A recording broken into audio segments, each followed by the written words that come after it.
A few years ago, there was a wealthy couple who had two young children, a boy and a girl. The family lived in a large house in Newport Beach, California. After taking care of their kids all week, the mother and father decided that they needed a break, so they booked a table for dinner at a nice restaurant. That evening, they called a teenage girl they knew and arranged for her to come over and babysit their children while they were out. When the babysitter arrived, the parents told her to fix supper for the kids and put them to bed. "After that, you can just watch TV and help yourself to anything in the fridge," said the father. "And if you wouldn't mind," said the mother, "could you watch TV in our bedroom? The kids have been having nightmares recently, so if you hear them crying, you can just go in and calm them down."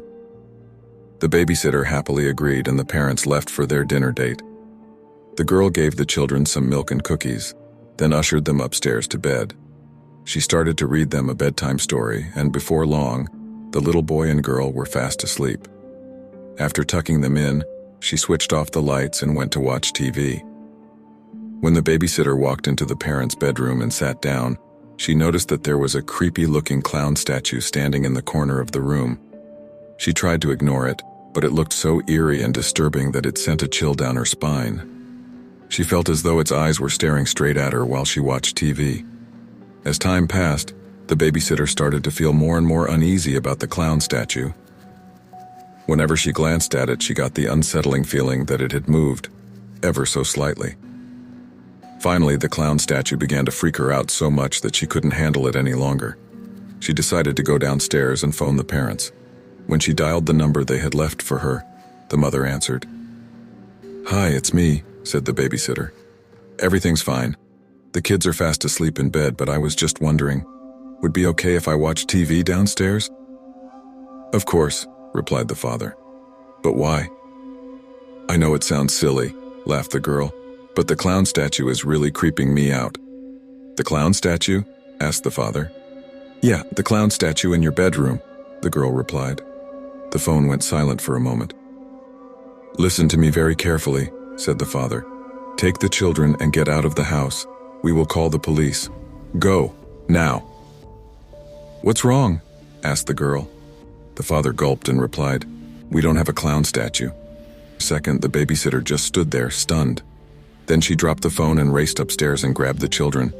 Carrying one under each arm, she raced downstairs again and fled out into the street. Huddled on the sidewalk, comforting the two children, the babysitter looked up at the bedroom window and saw something that made her scream out in horror. Peeking through a gap in the curtains was the white, painted face of a clown. It stared at her for a moment, then sank back into the darkness. Within minutes, the police arrived and cautiously entered the house. In the upstairs bedroom, they found a man dressed in a clown suit. When they arrested him, they found a knife concealed in his costume. The clown turned out to be a mentally disturbed midget, who was a convicted murderer and cold-blooded killer. The evil man had been stalking the family for months, lurking in their attic during the daytime and coming out to sneak around the house at night. For weeks, the children had been complaining about a clown statue that stood in their room and watched them sleep, but the parents just dismissed this as nightmares.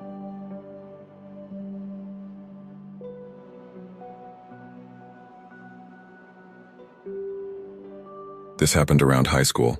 Everyone loved to tell various stories about ghosts and legends. One day during break, my friend told me the legend of Manto, a malevolent spirit that wears a red cloak and a mask and hides in school or public restrooms. I said it couldn't be true, but then I went to the shopping center. It was the weekend, so I invited my friends to go shopping with me. We spent the day at the mall. It was already dark, and I told my friends to go ahead while I went to the restroom. When I got to the restroom, no one else was there. I went into one of the stalls and just sat down when I heard the sound of the door opening. Someone came in. I went to check, but there was no one there. Strange. I left the restroom, but the shopping center was closed. I was trapped inside. Weird. Then I heard sounds coming from the restroom again. I went back in and saw, in the corner, there was a silhouette of a person. I asked if anyone was there. Someone answered me. "Manto, it's me."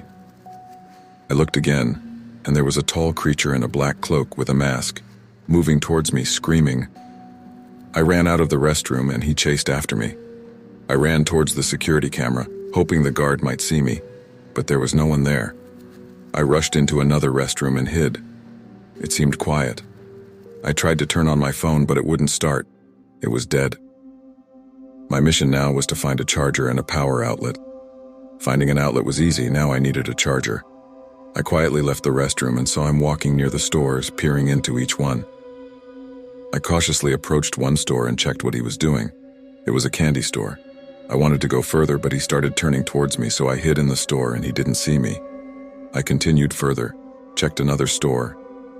It was a cosmetics store. Again, he started turning towards me and I hid. I passed several stores until I stumbled upon an electronics store. I went in and found a charger and an electric stun gun. There were no chargers in the store, so I went further and suddenly he appeared. I struck him with the stun gun, but then remembered it had no batteries. He began choking me. I hit him in the stomach and he backed off for a few seconds. I ran to the restroom. I tried to find an outlet there, but there was none. Next, I went to check the security room, but it was locked. I had to find something to open the door and managed to open it. There was a dead security guard inside. I was horrified, but took the key to the store from him. Then I checked the security cameras to see where he was, and he was coming straight towards me. I hid behind the door, completely silent. He got into the room and I emerged from behind the door and hit him with the stun gun. He fell and I ran away from him and was able to get out of the store.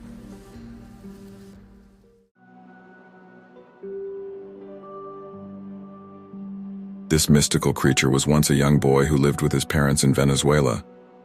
El Silbon was the only child in the family and his parents spoiled him greatly. As a result, the boy became spoiled, capricious, and mischievous. One day, the child demanded that his parents prepare him venison for dinner. The father couldn't procure such meat, which angered the demanding son greatly. El Silbon then killed his own father with a knife, removed his entrails, and brought them to his mother, asking her to cook dinner from the innards. Unsuspecting, the mother used the meat for cooking, although it seemed suspicious to her. Finally realizing what had happened, the mother was horrified and devastated by the tragedy. She allowed the grandfather to punish the wicked boy himself. The grandfather beat the child almost to death, pouring lemon juice and rubbing chili pepper into his wounds. Then he handed the grandson a bag full of his father's bones and unleashed a pack of dogs upon the little villain. Just before the beasts tore the boy apart, the grandfather cursed him to roam forever. And so, the being named El Silbon came into existence. They say he still wanders through forests, fields, and villages, whistling a simple tune to himself and sneaking into people's homes. There, he drops the bag of bones on the floor and starts counting them inside the house. If no one notices the presence of the monster, one member of the household will die. However, if the occupants catch sight of El Silbon, the cursed creature's other nickname, no harm will come to them, and good fortune will be bestowed upon the home's inhabitants.